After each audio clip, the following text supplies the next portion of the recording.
Po, Tani media dojnë me kry punën e vet, por kisha mendoj që nuk duhet me gëny, sa ma pak me gëny është ma mirë.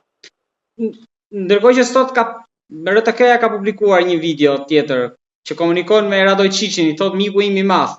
Pra, ajo që ju thatë pak më lart që nga të dyja anët.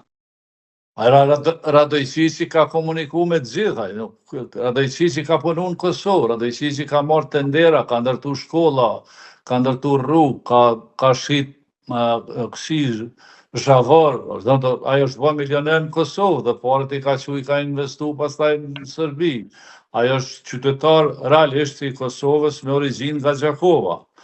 Por, mendoj që të qenurit ose të folurit me Radoj Qiqin nuk tregon diçka që ai ka mujt me qenë në një spion. Sepse Radoj Qiqi nuk ka qenë ai shefi i zbulimit, as nuk ka qenë, se besoj që ka pas të interesa.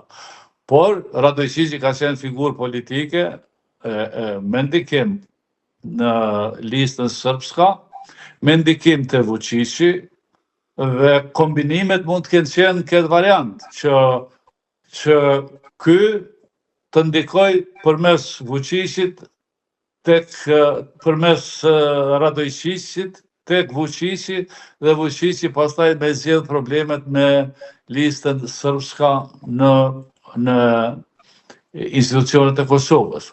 Po aludoj, nuk e besoj që i po ja qëlloj.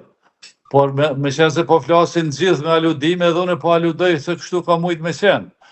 Unë nuk kam pi kafe as me Radoj Qiqin ndonjëherë, as me Vučići, me këtë shehollin, por jam përpjek me pas informata çka po ndodh.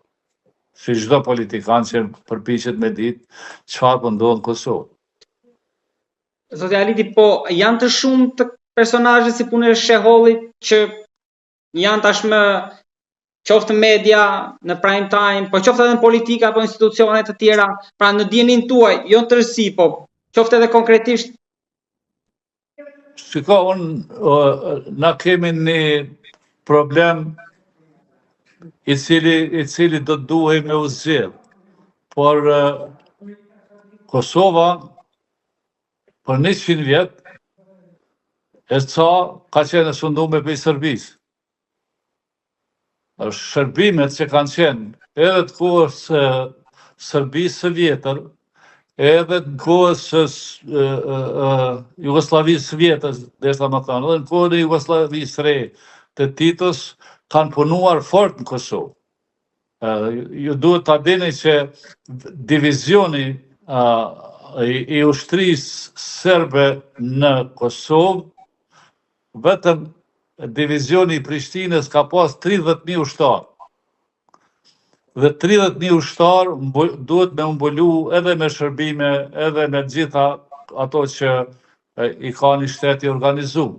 Ka pas një shërbim edhe në kohën e Jugosllavisë vjetër, kanë punu edhe shqiptarët për te. Duhet me thonë se shqiptarët nuk kanë punu, sepse ata kanë pas nevojë për shqiptarë, për me kontrollu Kosovën, e kontrollon për njerëzve tu, për njerëzve të vendit ku jetojnë. Por mendoj që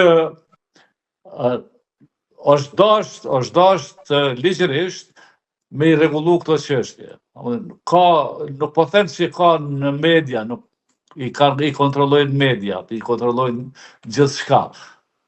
Por është dashtë me pas të paktën kur konkuron dikush në punë me pas të obligume me thonë quni, goca e ku është, ku ka punu, dhe i sot, qa ka punu, dje.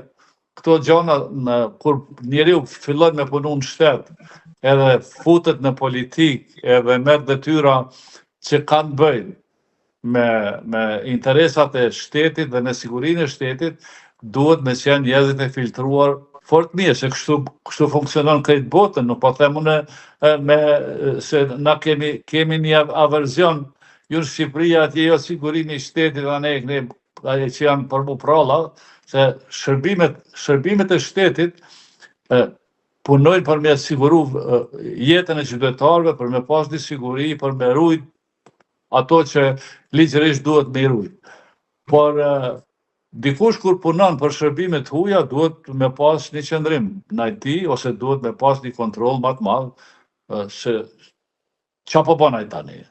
Qoftë edhe një fat diferencimi, nuk kisha me thonë familjare, politike, si që ka qenë nështë dikur përmes leqitjes e njerëzve, por në disa vende kanë synu me hy njerëz të cilët mund t'jenë pjesëtar ose informator të shërbimeve serbe. Po, vështirë që mund të hapen këto dosje. Vështirë që mund të hapen këto dosje, vështirë që mund të hapen. Jo, nuk është problemi mu hap dosjet, se këta po thojnë me u hap dosjet e me u bo ashtu. Dosjet e në Serbi dhe ato dosjet mujnë mu manipulu, kur doj Serbia?